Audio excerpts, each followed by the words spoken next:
So good morning, everyone. This is Paula with Leading Age Virginia. Thank you for being on the webinar this morning. Today we have Jody Agor with Leading Age. She's the Director of Nursing Home Quality and Policy, and she's going to be talking about the reopening of the nursing homes as well as CDC reporting. So Jody, I am going to turn it over to you.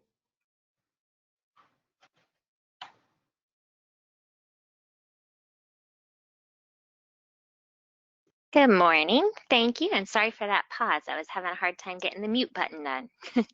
So good morning, everybody. And let's get started.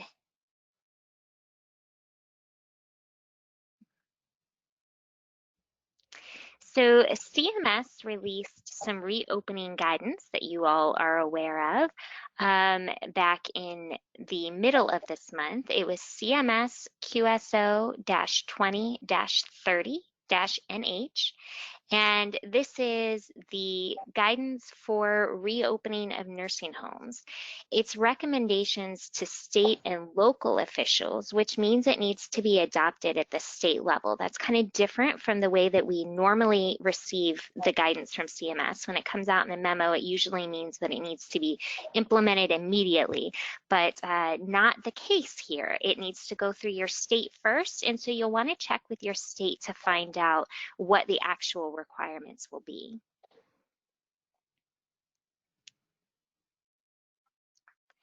States have an option for how nursing homes are going to move through these 3 phases that they have laid out in their framework. The state could choose that all the nursing homes in the state move through the phases together, and so no nursing home would advance until they have all met the gating criteria to move to the next level. Another option would be if your state chose that all the nursing homes in a given region would move through together. And CMS said that a region could be a county, or it could also be something like one metropolitan area and then other individual counties, or however they would like to divide out that region. But it's kind of the same as the state in that no nursing home will advance until all the nursing homes in the designated region have met the criteria to advance. And then the third option would be if a state chose that nursing homes could move through these phases individually. And so whenever an individual nursing home has satisfied all the criteria to advance to the next phase, then they would go ahead and move forward, regardless of what other nursing homes around them were doing. There's a number of factors, though, that the states would consider when they're choosing how to open nursing homes and when to open nursing homes. The first is that they need to take a look at the community case status. And CMS says that this can be state-based criteria. So it could be declines in new cases, it could be declines in hospitalizations, or it could be declines in deaths, or some combination of the 3. The next thing that your state would consider is facility case status. And in particular, they're going to be taking a look at the rates of new nursing home onset cases of COVID-19. And a new nursing home onset case is defined as a case that was identified in an individual who either has been in the nursing home or had been in the nursing home for more than 14 days. If someone has come into the nursing home from the hospital within 14 days and developed symptoms in that 14-day period, that's generally not going to be considered a new nursing home onset case. Another thing would be taking a look at testing. CMS says that states need to have a plan in place, or I'm sorry, that nursing homes need to have a plan in place for testing. And we'll talk about that a little bit later because that kind of plays into some of these state mandates and the recommendations from the White House. The next thing that they would be considering is PPE. They want to make sure that nursing homes have adequate supplies of PPE for staff. And CMS does say that operating on the contingency capacity is okay. And so if you remember, CDC had put out the optimization strategies for PPE, and they have 3 different levels. Your conventional level of PPE use, which is that you're going about your normal operations just as you always would.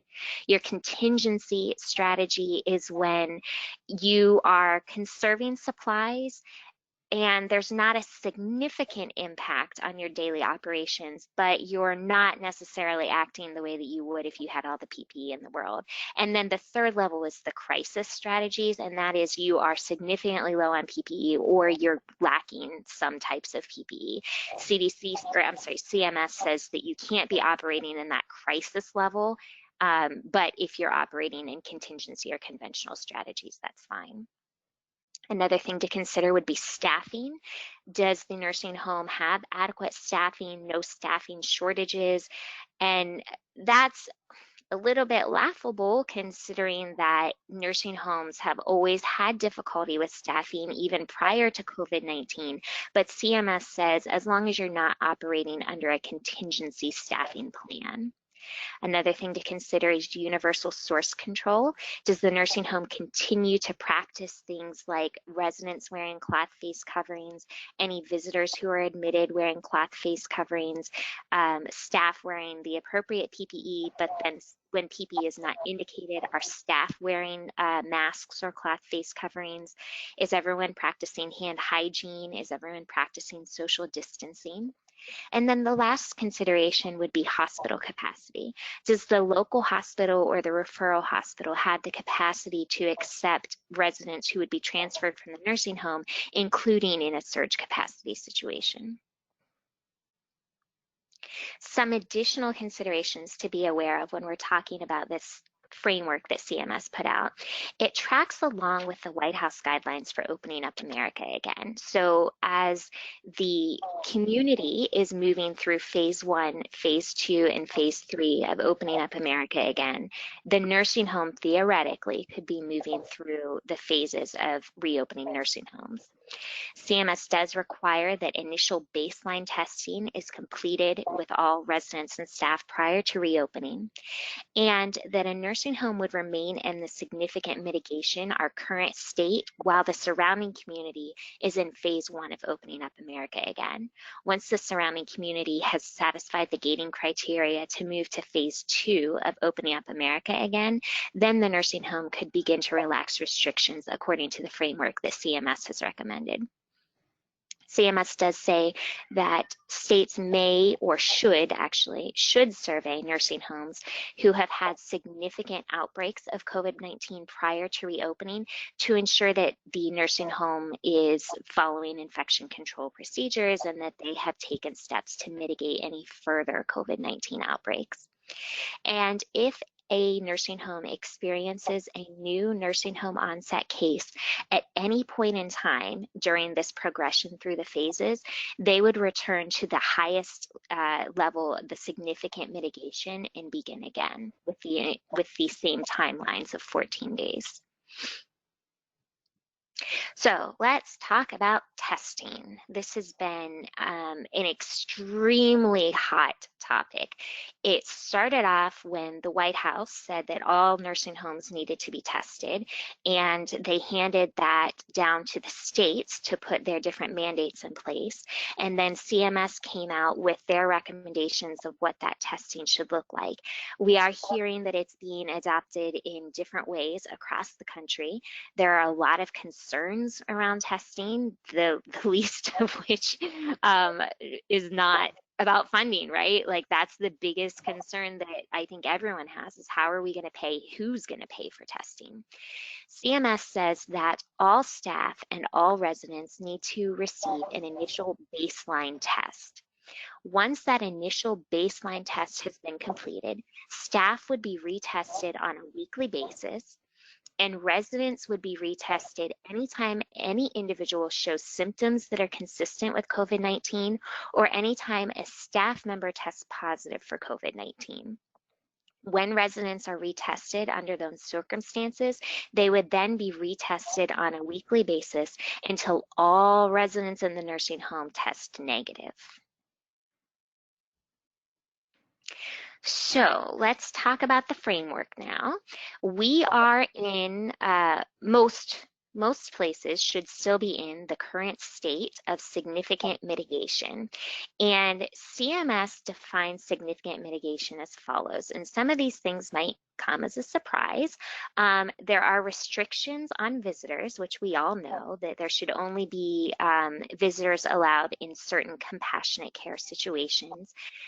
Those visitors are screened and they need to wear the proper PPE and masks and maintain social distancing. Communal dining is generally prohibited, but CMS says residents can dine together. And when we read that, we said, wait a second, that sounds a little surprising, a little different from what we've heard. But CMS says communal dining is restricted, but residents can eat in the same room as long as they are spaced out at least 6 feet in between residents. And of course, no residents with active symptoms or who are COVID positive should be dining in those groups. Group activities, as we all know, are restricted, although CMS is still encouraging that interaction is going on, whether that is, taking the iPad in to help facilitate a FaceTime conversation with family or to help facilitate conversation between residents who live in the same group or, book clubs with distancing in between, however facilities are doing it at this point. CMS says that appointments, outside appointments, should be limited to only those that are medically necessary. Only essential healthcare personnel are permitted into the facility, and that is at the discretion of the facility. And so we know that there's been a lot of debate over the past couple of months about where particularly hospice falls into this. And Leading Age has always been on the side that hospice is a specialty. It's a specialty in the same way that a cardiologist is a specialist or a podiatrist is a specialist. And so doing what you can to work with the groups to make sure that those healthcare personnel are able to come in and provide their specialized services in a way that still maintains the safety and gets at the main point that we need to be keeping residents safe and lowering transmission risk. We should be screening everybody. So residents are screened, staff are screened at the beginning of every shift. Any visiting healthcare personnel who are permitted into the building are screened. We now have these new recommendations around testing, and I know a lot of states are at work on that. We have universal source control measures in place, and so all residents are wearing cloth face coverings anytime a staff member is in their room.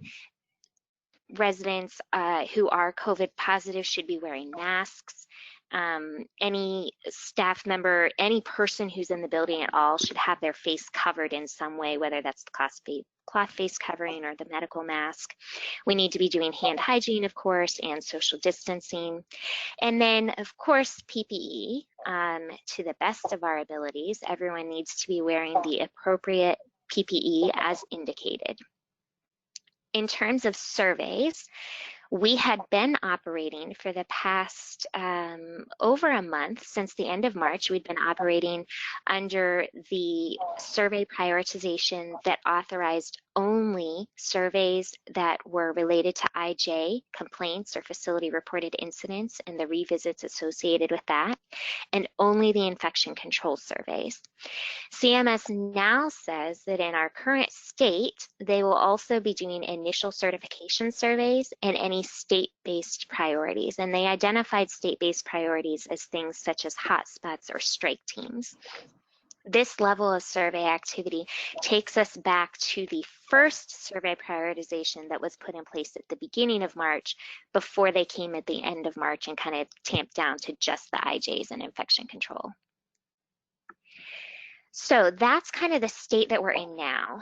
As we move through phase 2, some things will change. So as you enter phase 2, you can begin to admit limited numbers of non-essential healthcare personnel. Of course, those individuals still need to be screened. They still need to practice the universal source control measures of the masking and the hand hygiene and social distancing. You can also begin to permit group activities. Your group activities, though, are limited to 10 people. Everybody in the group activity needs to be wearing a mask or a cloth face covering. You still need to practice social distancing. Surveys are going to change a little bit too in phase 2. You will now see complaints and facility reported incident investigations for actual harm, so G level and above, and the survey teams will be prioritizing these surveys according to the following: abuse and neglect, infection control, which includes the notification of families according to that new requirement that came out at the beginning of May, which we'll talk about at the end of this presentation. Any violations on the transfer and discharge rights, insufficient staffing or competency, and then any quality of care issues such as such as falls or pressure sores. I apologize for the background noise right now. In phase 3, we begin to see even more relaxation. Visitation is now going to resume, but it still has some limitations around it. So visitors will be permitted, but they will be screened. They still need to wear masks and cloth face coverings. They need to practice hand hygiene, and visitation will be expected to adhere to social distancing practices. We'll talk a little bit about that at the end as well, about what that might look like. You can allow non-essential personnel, non-essential healthcare personnel now without limitations, but they will still be screened. They will still wear the masks. They will still practice social distancing and hand hygiene. And then for your group activities, you can now permit group activities based on how well you can maintain social distancing. So if you can accommodate 15 people in your group activity while still maintaining that social distance, then your group activity can have 15 people. If your group activity can only accommodate 6 people with that 6-foot social distancing in between, then your group activity is limited to 6 feet. So it's really going to depend on what you're doing and where you're doing it. In phase 3, normal survey activity resumes, and CMS has put out a prioritization list for how your state survey agencies are going to catch up with that state survey, with the standard survey activity. So first, they're going to be looking at any facilities that had significant numbers of COVID-19 cases in the facility. And what significant means is likely going to be determined at the state level by your state survey agency. CMS hasn't put out any numbers specific to that. Next would be your special focus facilities, followed by special focus facility candidates. And then last in the prioritization tier would be any nursing home that is overdue for their standard survey and has a history of noncompliance at the G level in those topics that we described earlier: abuse and neglect, infection control, transfer discharge, quality of care issues, those sorts of things. So we talked about where we were, we talked about what the changes would be, but here's what's going to be kind of our new normal. Here's the things that aren't going to change no matter how far we move through those phases. As you heard, we will still be practicing universal source control measures. We will still be wearing masks and cloth face coverings.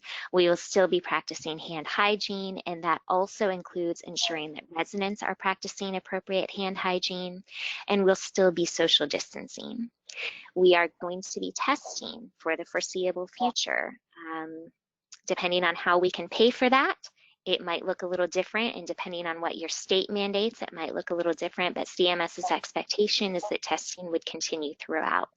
We will continue screening everyone who comes into the building. We'll also continue screening residents. We'll continue the cohorting practices of cohorting residents and designating staff to be able to manage the care of residents who are COVID-19 positive.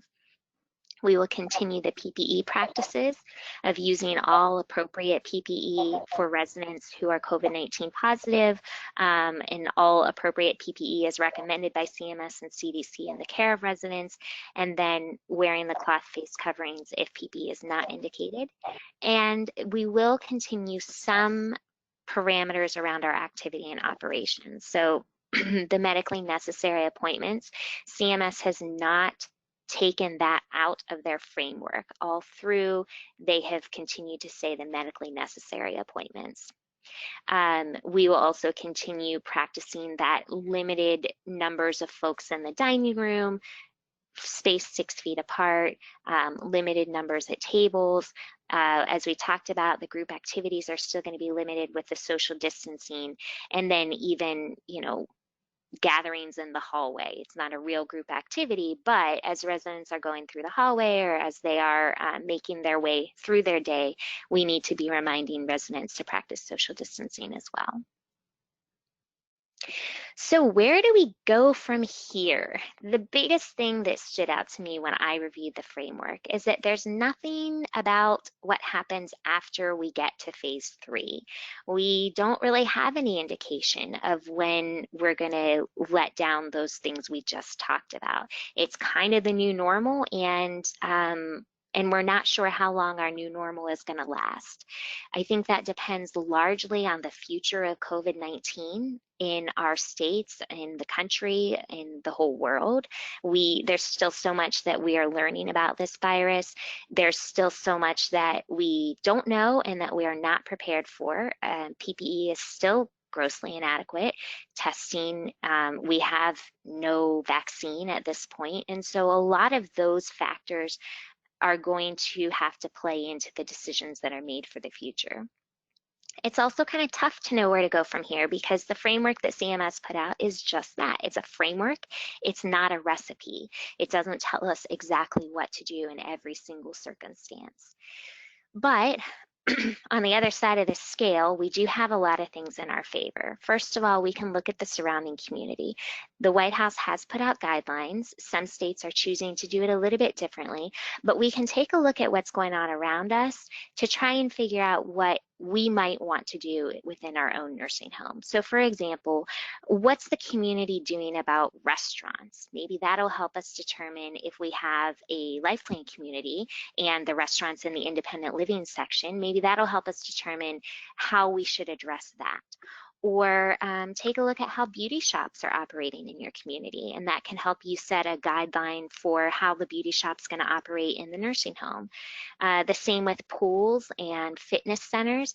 And I think that it's important that when we're talking about things like pools and fitness centers, that we look at not just the ones that are out in the community for public use, but also take a look at ones that are for private use. So for example, I live in a huge apartment building. We have a pool, and our apartment building is choosing to go along with the public pool rules. If the DC public pool's open, then our pool in our apartment building will open. But there are also apartment buildings that are choosing to make their own decision about when the pool will open or when the fitness center will open. And so look to those around you to kind of find out what they're doing and how they're making those decisions. Take a look, of course, at your state health department. That should probably be the first place you always go because your state and local health departments are the boots on the ground. They know exactly what's going on in your community, and they can put out the best guidance for how you should be operating. There's also a lot of good resources from CDC. We try to cover them in our afternoon calls.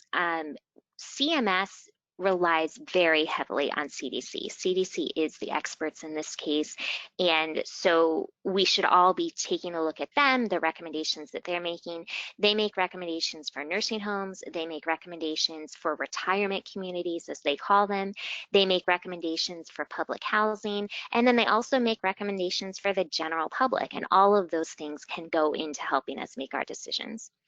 And then, of course, we can always take a look at our existing regulations. It's kind of funny, we get a little bit tied up in the COVID-19 world and what all the new requirements are around COVID and what all the recommendations are around COVID. But there are a lot of things that are still very valuable and very valid that have been in existence for a while now. For example, our emergency preparedness plan. You guys have probably all revisited this about 1 million times over the past couple of months. And so what can you learn from your emergency preparedness plan and the emergency preparedness regulations to help you plan for the future and how this is going to unfold? What can we learn when we look back at our infection control plan? The same with our QAPI programs. You know, you've got your root cause analysis, so let's see where we can take it. What's going to be our PIP as we reopen our nursing home? And then, of course, also incorporating your facility assessment. You'll be updating it, no doubt, because everything has changed.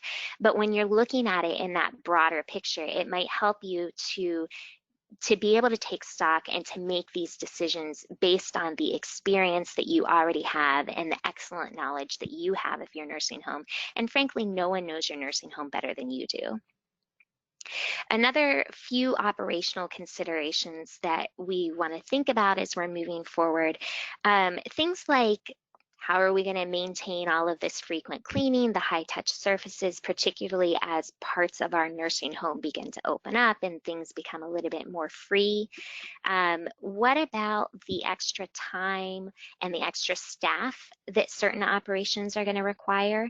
For example, if we are now opening dining, that's of course much more helpful than where we have been over the past few months, but it's still going to take a number of staff and a lot of time to make sure that residents who are eating in the presence of others are able to do so safely, to make sure that we can get them there and get them back, get everybody fed. The same with activities, making sure that we have time to get everybody and staff to get everybody to the activities that they want to be involved in.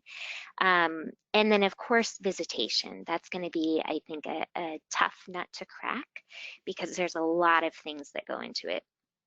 Remember, of course, that family members are going to be chomping at the bit to get back in to see the residents, and the residents are also very much looking forward to see their families, as I'm sure most of you are. When you work in a nursing home, the residents' families become your families as well. And so I know that there could be some impatience, and you guys know you just got to kind of take a deep breath and go with it. But think about things like, do we need to have a schedule for visiting so that we make sure that we can maintain social distancing for those visits? What about if we have shared rooms? How are we going to manage that and the transmission risk when one resident has a visitor and the roommate does not? Or how is that roommate going to be exposed to the resident's visitor? If you guys recall back in the beginning when CMS started to kind of tamp down on operations, they did suggest a visitation room where one resident could visit at a time and it would be disinfected in between each visitation. So you may want to consider something like that.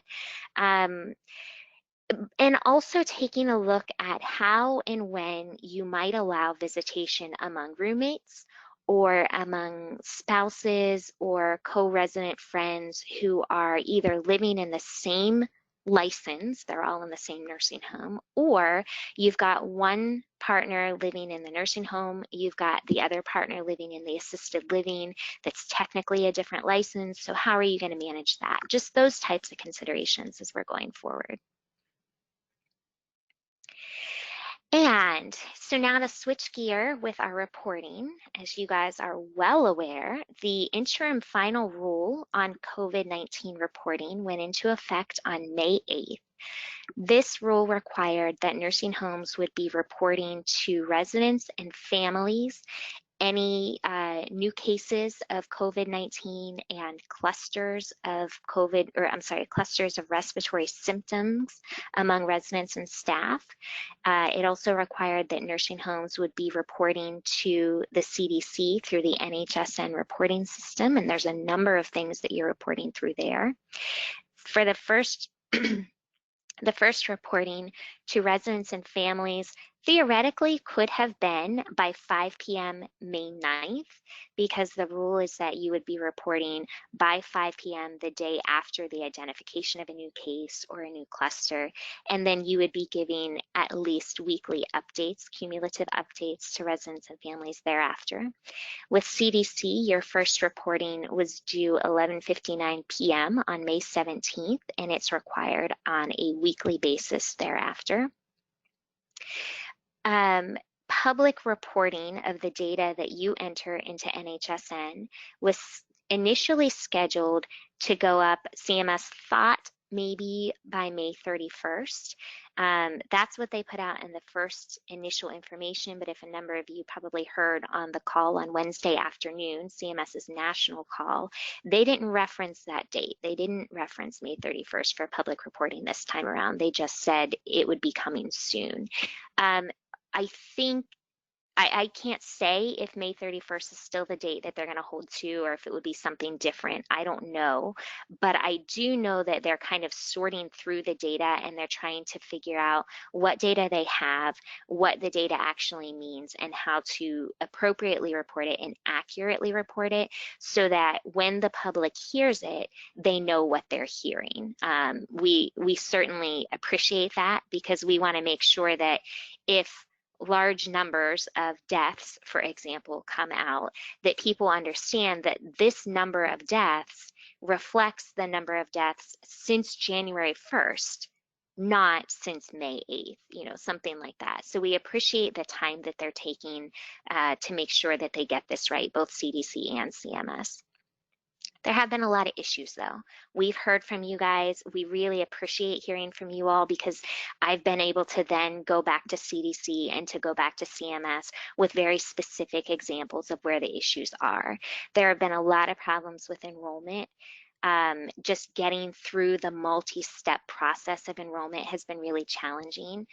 Even folks who have gotten through the enrollment process have had, or who previously were enrolled, have had difficulty then being able to access the COVID-19 module to begin reporting.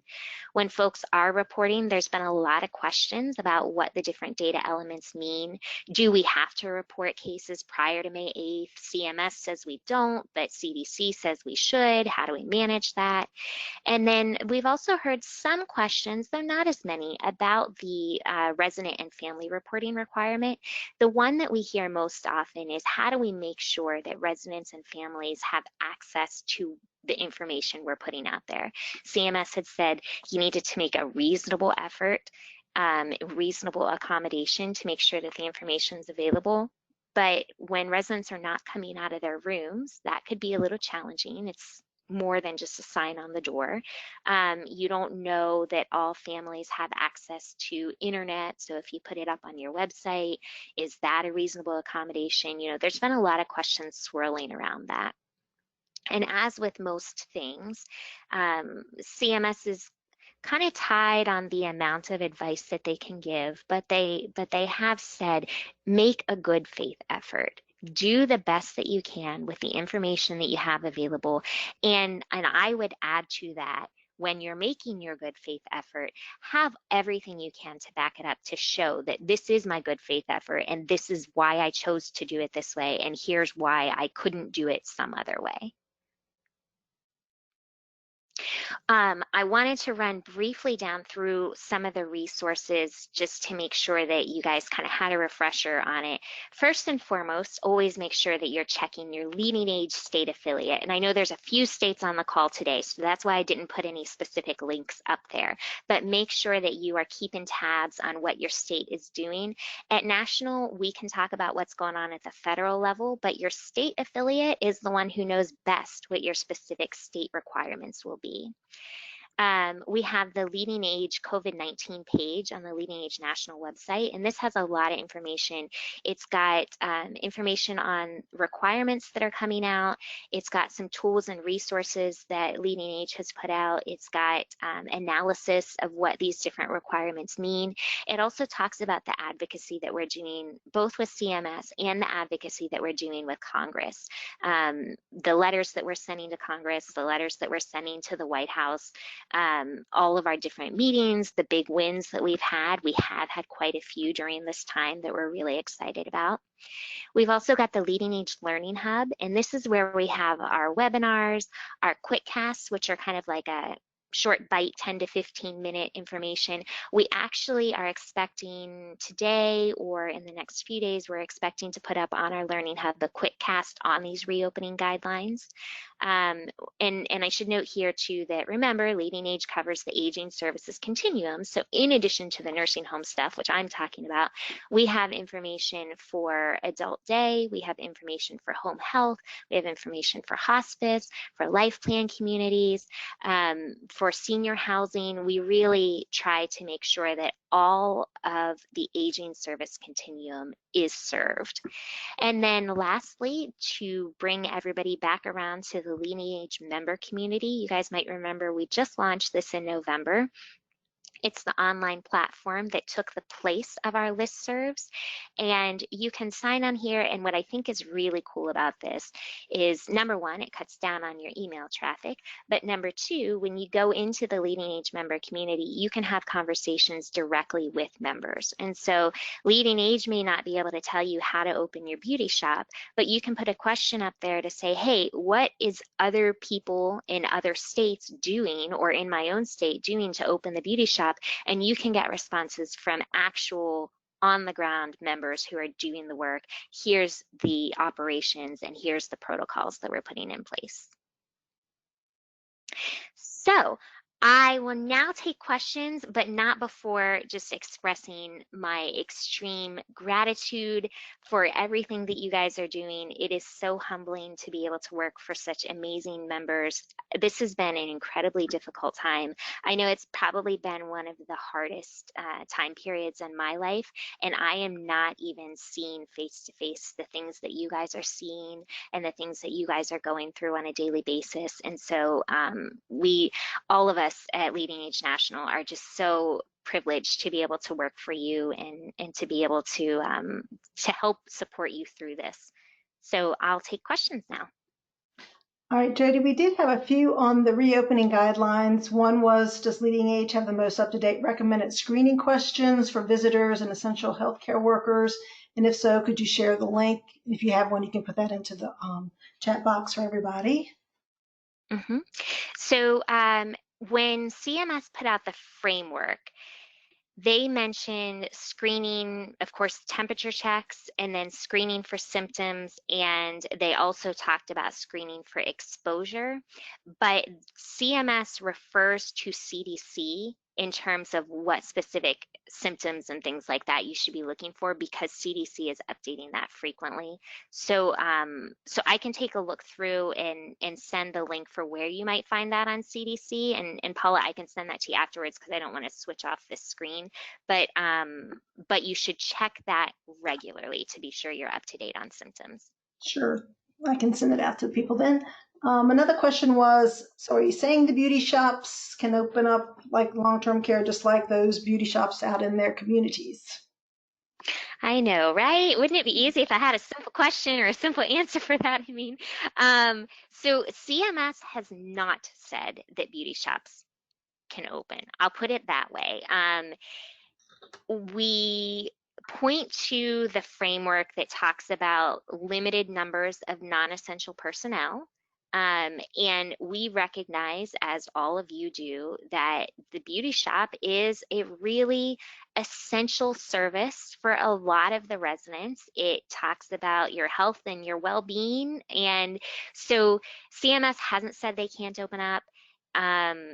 If you are choosing to open up, I think it's a good idea to look at what the community is doing. Check with your health department to see what they think about it. But above all, make sure that whatever decision you make, that you're doing it in a thoughtful way, that you have the backup for how you arrived at your decision, and then of course that you're maintaining all of the infection control practices. Okay, and we had one more. Our 16-bed healthcare neighborhoods have four top tables, which normally seat 16 total residents at one time. The 6-foot rule would allow only one person sitting at a table at a given time to keep the required distance. We would either have to continue serving and feeding residents in the rooms or have 4 separate seatings, which would take a lot of hours, you know. So what's the best way to handle that? Yeah, CMS is still saying it needs to be, so they say it in a very interesting way. They say limited numbers at tables and tables 6 feet apart. So it could be open to interpretation. I think it's always best to check on the state level because it's your state who's going to be surveying you. And I understand the difficulty and that it does take a lot of time to be able to do that, to be able to do in-room dining when folks can't get into the dining room, or to have multiple different seatings. But we also have to keep in mind why these restrictions are out there in the first place, and just trying to make the the best decisions we can and to back them up. And one of the things that I said kind of early on when you're trying to make your best decision is, do you want to be defending the decision for what you did, or do you want to defend the decision for what you didn't do? And then kind of move on from there. Jody, this is Dana Parsons, and thank you so much for doing this for us today. I did want to mention that I've added in the chat box some Virginia guidelines that they have put out for opening beauty shops and barbers and things of that nature, not for nursing homes or long-term care specifically, but just generally for Virginia businesses. In our daily update yesterday and today, we've compiled a number of resources that a member, Cedarfield, who spoke on our call earlier this week, talked about the policy that they developed, and much of it was based on some of this Virginia guidance along with CDC and CMS. So I know it's a slippery slope, and it's a really difficult question. So I just did want to refer everyone to that. I don't want to put Kim Beasley on the spot, but I wanted to mention that she is on the phone from the Office of Licensure and Certification. So at any time, I just wanted to give Kim the opportunity to chime in. We appreciate her joining us today and listening in. So I don't mean to take over. So I'll hand it back over to Paula for some of the additional questions, but I did want to mention that.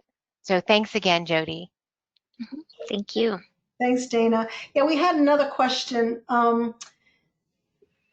about the baseline testing for residents and staff. They've had to use a PPS conducted, but because we have not had a positive case of COVID, we are low on the priority list. Should we pursue testing through our private lab? Should we wait until there's further guidance about how testing of staff will be reimbursed? And I guess for Dana too, will Virginia give us a guidance on that?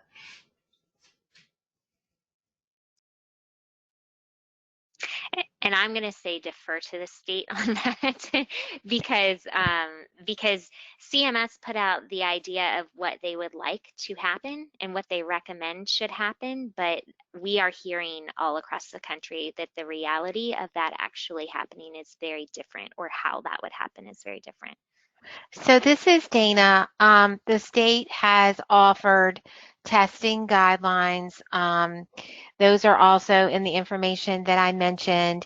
The governor's long-term care task force is also in the process of working on a testing protocol. So that's not finalized yet, but we are working on that. So just, lots of new information forthcoming.